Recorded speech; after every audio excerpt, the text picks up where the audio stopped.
1 Samuel 16 vers 7 sê, want nie wat die mens sien, sien God nie. Want die mens sien aan wat voor oë is, maar die Here sien die hart aan. Jy het ooit gedink aan hoe ek en jy ander mense sien?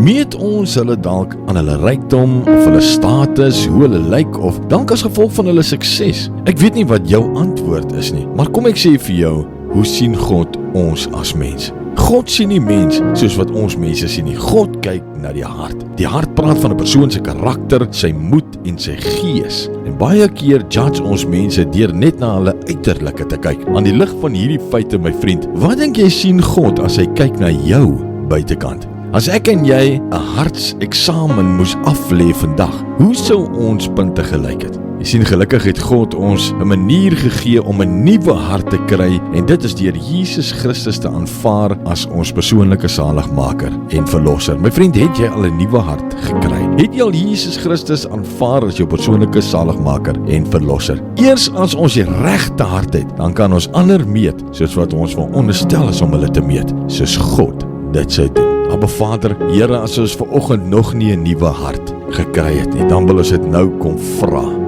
Here, dan kom bely ons dat U die koning van alle konings is, dat U uit die dood het opgestaan het, en Here, dat ek net 'n sondaar mens is en ek het U nodig. Kom neem U aan as my persoonlike saligmaker en verlosser. Dankie Here dat U nou vir my 'n nuwe hart gegee het. Help my ook om ander mense te sien soos wat U hulle sien. In Jesus se naam. Amen.